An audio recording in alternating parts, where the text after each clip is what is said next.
आमना इनाम popular host बन गई, बिल्कुल, इवन बॉलीवुड में। बॉलीवुड।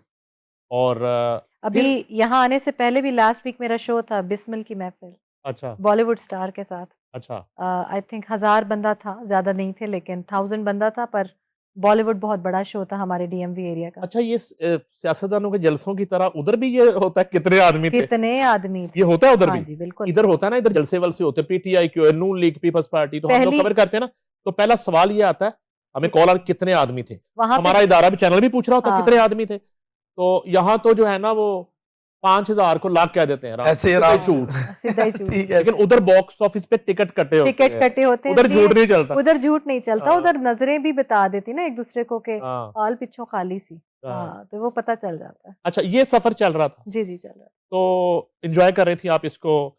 अब ऑफ कोर्स मैं एक बात आपको कहना आप मुझे बताइए ना, आप भी तो इतने माशाल्लाह मशहूर व मारूफ शख्सियत नहीं, नहीं हैं। मैं तो कुछ भी नहीं हूँ। क्यों आपको मैं लगता मशहूर है? होता मैं उधर बैठा होता। नहीं, आप मशहूर हैं तो आज हमने अल्लाह ने आपको बड़ी कहा इज़्ज़त है दी कि है। हमारा इंटरव्यू ले लें, हैं? नहीं, नहीं मैंने रिक्वेस्ट की आप दोनों से। अच्छा, अच्छा जी। तो लेकिन ये है कि आप अगर मशहूर हैं, अगर मैं और इसी तरह मशहूरी सबको पसंद होती है। मैं बहुत फ़ेम को एन्जॉय भी कर रही थी, सीख रही थी मज़ा आ रहा था, लेकिन अचानक मुझे 2020 में जब कोविड आया ना, थोड़ा-सा मुझे लगा कि अभी दुनिया रुक रही है, हमारी ये होस्टिंग ये जो चीज़ें हैं, ये ज़रा ख़त्म हो रही हैं। उस वक़्त थोड़ा-सा मैंने ब्रेक लिया था, हुँ। तकरीबन 6-1 महीने का। उसमें तो कॉन्सर्ट भी पूरी दुनिया में बंद हो गए थे सब ना? कुछ बंद हो गया सब था ना? कुछ हाँ जी, बंद इसीलिए हो कह गया रही हूँ सब था। कुछ बंद हो गया था। अच्छा, रंधावा जी, का रंधावा। आइडिया फिर उसके बाद शुरू हुआ? कोविड के बाद जब दुनिया का ये कॉन्सर्ट रुक गए, सारा हाँ, कुछ खत्म तो हो अब गया। आपने कहा कुछ करना तो है ना? कुछ करना है, कमाना भी है और ऑफ कोर्स अंदर एक वो हलचल मची होती है कि वेले क्यों बैठना है, हुँ, राइट? क्योंकि जब आपने जाते ही मेहनत ही की है, हुँ, ज़ीरो से शुरू किया है, वेरी नाइस। तो आप बिल्कुल नहीं रुक सकते, बैठ सकते। हुँ, तो मैंने फिर उस वक़्त अपनी पुरानी डिग्री के बारे में सोचा जो हुँ, 2016-17 में ली थी, अच्छा। कि वो कब काम आएगी। तो मैंने फिर इस तरह स्टार्ट लिया। अच्छा इसका मतलब है डिग्री रद्दी नहीं होती, काम नहीं, आती है। काम आती है। आपका स्किल, आपकी मेहनत, आपकी पढ़ाई, तालीम, आपका अंदर जो है ना वो आप बेशक उसको थोड़ी देर बाद यूज़ कर लें, पर काम आती है। क्या फिर डिसाइड किया? फिर डिसाइड ये किया $5000 थे सिर्फ़ $5000 $5000 थे, ख्वाब बड़े-बड़े थे। मैंने अपना कारोबार $5000 से शुरू किया था अच्छा, और वो भी मेरी अपनी कमाई थी, जो मैंने मेरे पास कोई उस वक़्त ना कोई बड़ा घर, ना कोई गाड़ी, कुछ भी नहीं। उस वक़्त मैंने $5000 से अपना कारोबार शुरू किया। क्या किया? और वो रंधावा ब्रांड्स था। कैसे? कैसे शुरू किया? अब ये बहुत अच्छा सवाल है, इससे लोग भी सीखेंगे। रजिस्ट्रेशंस ओपन थे फैशन सीज़न के, अच्छा, तो मुझे था कि मैंने काम बड़ा करना है। हुँ, मैंने पूरी पहले प्लानिंग की, मैंने अपने ब्रांड को लॉन्च किया। वहाँ डीएमवी एरिया, वर्जीनिया शहर के अंदर ब्रांड को लॉन्च की, एक सेरेमनी रखी। उसमें मैंने प्रॉपर उस पे मेहनत करके, इन्वेस्टमेंट करके, उसके 1-2 स्पॉन्सर्स, एक तो मेरी कंपनी टोटल मल्टीमीडिया, ये स्पॉन्सर थी।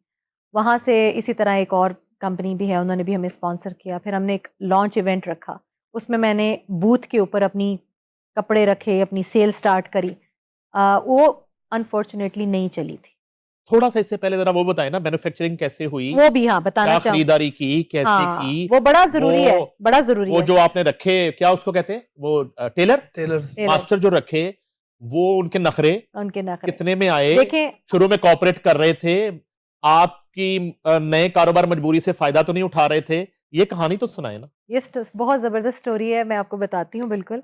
हमारी मैन्युफैक्चरिंग जो कंपनीज़ हैं 3 जगहों पे, 3 हेडक्वार्टर्स हैं अभी, उस वक़्त सिर्फ़ 1 था, वो था इंडिया, सूरत।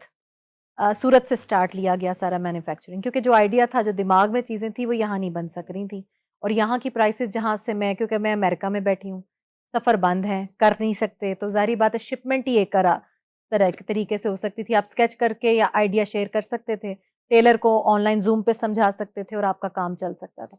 वैसे ही शुरू किया, लेकिन उस वक़्त नखरे बहुत थे लोगों के। वो कहते थे, "बाजी काम कैसे करें? हम ये नहीं, हम वो।" पहले मैंने अब यहीं पाकिस्तान में 3-4 लोगों से राब्ता किया, किसी ने मुँह नहीं लगाया। सबने सीधी-सी बात वो है। फैशन इंडस्ट्री के लोग थे? एक फैशन इंडस्ट्री की थी और 2 जो थे वो लोकल टेलर लिबर्टी मार्केट के। उन्होंने कहा बाजी कित्थे दियां गल्लां तुसी रहन दो है बहुत मुश्किल है। मैंने एक काफ्तान की स्टिचिंग पूछी तो मुझे 8000 रुपए बता दी गई उसकी स्टिचिंग। मैं क्या 8000 रुपए अगर इसे दे दिए तो आमना बीबी आप काम कैसे शुरू करेंगी? $5000 है तेरी जेब में, क्या करोगी? बहुत सारे इस तरह की चीज़ें मेरे सामने आई। फिर मैंने कॉन्टैक्ट किया, मेरे सूरत में एक मेरी फ्रेंड इंडिया फ्रेंड है इंडियन, उनको मैंने अपना आइडिया बताया, उन्होंने मेरी बहुत हेल्प की इसमें। उन्होंने कहा आमना कोई प्रॉब्लम नहीं है, आप अपने स्केचेस हमें भेजें, जो चीज़ आपको चाहिए कलर कॉम्बिनेशंस टेलर को डायर को सामने बिठा के बताएं।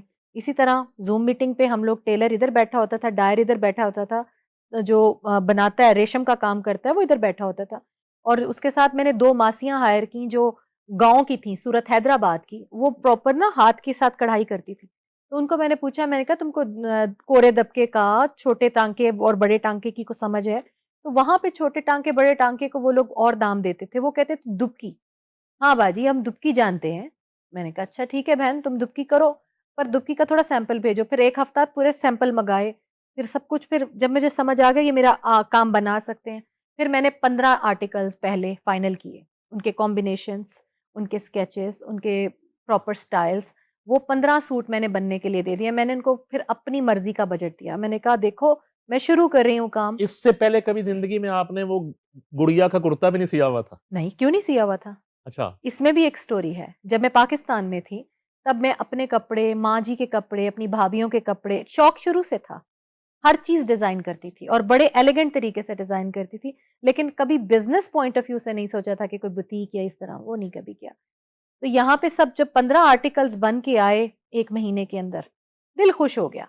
जो चीज़ दी बन के आई, क्योंकि ये वो प्रोफ़ेशनल लोग हैं, वहाँ के अब जमा प्रोफ़ेशनल पूँजी टेलर लगा हैं। दी आपने, जमा पूँजी लगाई हुई है। लगाई हुई है जमा पूँजी, और अंदर से दिल भी डर रहा है। हाँ, हाँ, हाँ। और अंदर से दिल भी डर रहा है कि भाई बहन क्या होगा? खसारा हो गया तो क्या करोगी? सिंगल मॉम हूँ मैं, मेरे तो आगे पीछे सब कुछ तुमने कर दिया जो करना था, क्या करोगी?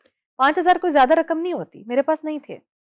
आज माशाल्लाह हमारे पास मिलियन डॉलर लगाने वाले भी लोग खड़े हैं पीछे, अल्हम्दुलिल्लाह आपकी मेहनत है। बात ये है कि उस वक़्त नहीं थे। फिर हमने शुरू किया कारोबार, लॉन्च हो गई, इस तरह कपड़े बन के पहुँचे। लेकिन यहाँ पे मेन चीज़ है, नईम साहब वो कपड़े नहीं बिके।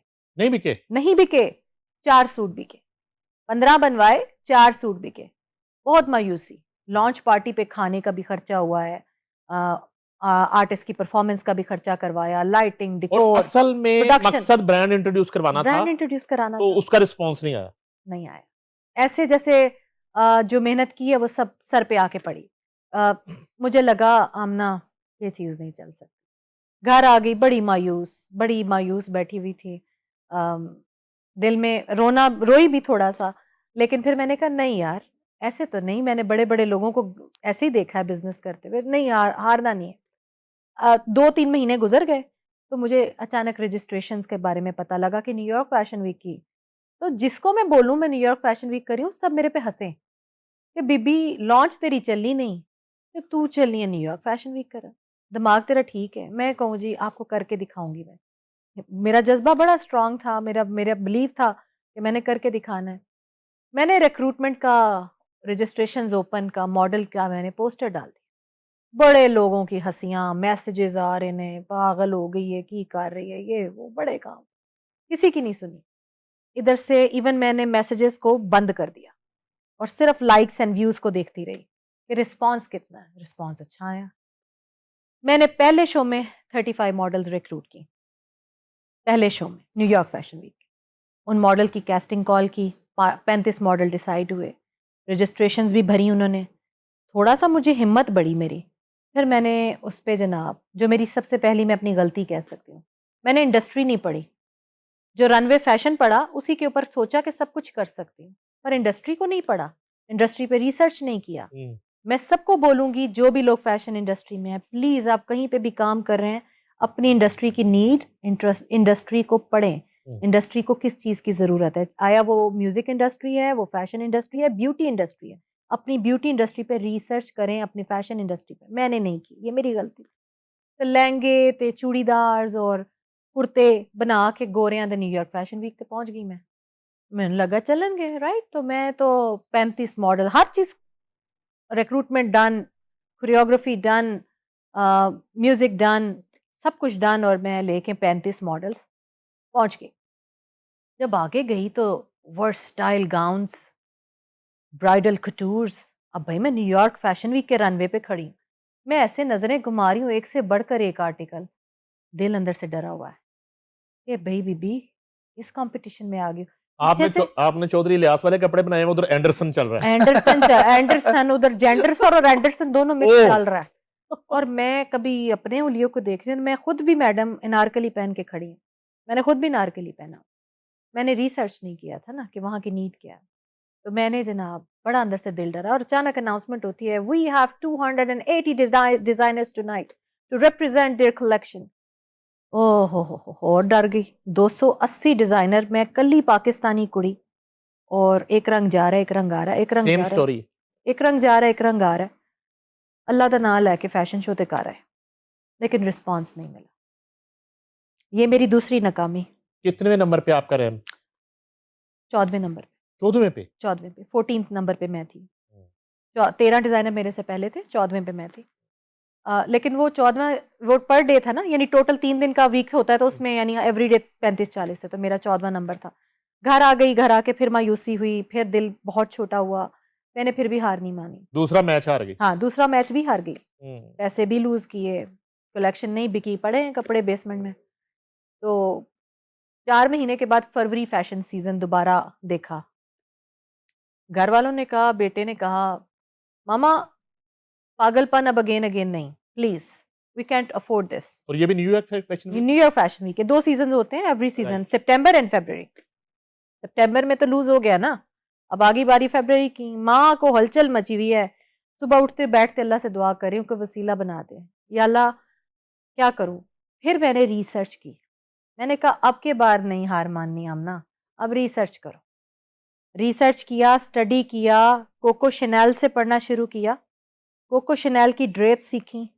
मैं कहती हूँ आज मैं आप सबके सामने आज शो में बैठ के कह रही हूँ, मैं कोको शैनल की ड्रेप आपको एग्जैक्ट आपको ड्रेप करके दे सकती हूँ जैसे वो 60s में करती थी। मैंने वो सीखी, नाइस। मैंने पढ़ी, मैंने ऑनलाइन जा जा के सीखी, स्केचेस कर करके देखे, मैंने वो ड्रेप सीखी। 90s के फिर गोरों का फैशन पढ़ा, फिर मैंने उसके बाद जनाब 70s के फैशन को भी पढ़ा। फिर मेरे अंदर अवेयरनेस आना शुरू हुई। फिर मुझे पता लगा स्कर्ट में और लॉन्ग स्कर्ट में और शॉर्ट स्कर्ट का फ़र्क क्या है, ब्लाउजेस किस किस्म के हैं, बॉडी सूट्स क्या हैं, कोर सेट्स क्या हैं, ओके, इन्फिनिटी कट कौन सा है और स्लिट कट क्या है। फिर मैंने ये सब पढ़े। फिर पढ़ के एक प्रॉपर माइंड मैच किया, अपने दिमाग में एक आइडिया बनाया। फैशन शोज़ देखे, मनीष मल्होत्रा का देखा, डियोर का देखा, कोको शैनल का देखा, बरगंडी का देखा, बर्बेरी का देखा, वो उसका देखा। इसी तरह 4-5-6 फैशन शोज़ मैंने हर रोज़ और रिपीट पे देखे। देखे, देखे, देखे और अवेयरनेस ली। उन फैशन शोज़ को देखने के बाद मेरे अंदर एक जज़्बा और पैदा हुआ। कलेक्शन रेडी की, एमरेट डियोर उसका नाम रखा कलेक्शन का। थीम था जनाब gold and bold green, light green and bold green. Collection name एमरेट डियोर by Amna Inam. New York fashion week ठा और जाके जब मैंने इसकी पोस्टिंग डाली, आई गॉट 45 मॉडल्स। अल्हम्दुलिल्लाह, माशाल्लाह। अल्हम्दुलिल्लाह, माशाल्लाह। 45 मॉडल्स रिक्रूट किए। 2023? 2022 2? 2 2022 45 मॉडल रिक्रूट किए। एमरेट गोल्ड डियोर जो है अपनी उसमें मैंने पूरी प्रोडक्शन रेडी की और उसके बाद जनाब पूरी तैयारी के साथ, और वो था जी दुबई का पूरा थीम था, उसमें जनाब पहुंच गई मैं फैशन शो करने के लिए। और वो मेरा हाईएस्ट फैशन वीक, मैं आपके साथ अभी पिक्चर भी शेयर करूंगी, और वो मेरा हाईएस्ट फैशन वीक रिप्रेजेंट हुआ। और उसकी पिक्चर्स हार्पर बाजार, वोग, एलए और उसके साथ 16 और पब्लिकेशंस थे जो न्यूयॉर्क टाइम्स में भी मेरी पब्लिकेशंस आई। बिलबोर्ड के ऊपर तस्वीरें गईं, टाइम स्क्वायर बिलबोर्ड पे। शिका ग्राउंड से बाहर मार दिया। मार दिया। पहली इनकम क्या? मिलियंस के शो होते हैं हमारे, झूठ नहीं बोलूंगी। पहली पहली पहली मुझे ज्यादा नहीं, मुझे कम, नहीं जानना, मुझे हाँ, नहीं लेकिन जानना। पहली ज्यादा कमाई नहीं थी। पहली में मेरे ख्याल में 18-20 हजार डॉलर। अम्मी 18 खुश हो 20 गई, बेटा खुश हो गया, उन्हें क्या? नहीं, तब भी नहीं हुआ। अच्छा। नहीं, तब भी नहीं हुआ। उसने कहा कि ये हमारी लाइन नहीं है। हमारे पूरी फैमिली में अम्मा कोई ऐसा काम नहीं कर रहा जो आप कर रही हैं, और मुझे इसका कोई फ्यूचर नहीं नज़र आ रहा। आई डोंट थिंक सो हम रंधावा ब्रांड्स को कहीं आगे किसी मुकाम पे लेके जा सकते हैं। और आज वही बेटा मुझे कहता है, so proud of you mummy, क्योंकि उसने काम को देखा। उसने, आज मैं यहाँ बैठी हूँ तो वो भी जब इस शो को देखेगा तो इसको सुनेगा तो कहेगा कि आप मेरे सारे सच बोल के आ गई हैं। लेकिन वाकई सही बात है। वो मेरी सक्सेस थी जी तीसरे शो में जाके। लेकिन उसका मैं बताऊं, सीखना और सिखाने का जो प्रोसीजर है इसको लाइफ में कभी ख़त्म ना करें, सीखने वेरी से आप नाइस। सीखते हैं। मैंने अपनी गलतियाँ भी आपको बताई कि मैंने गलती क्या की, मैंने इंडस्ट्री को नहीं पढ़ा, इंडस्ट्री को नहीं सीखा। मैंने इंडस्ट्री को सीखा तो आज मैं कामयाब हुई। फिर हर सीज़न को मैंने इसी तरह सीखा।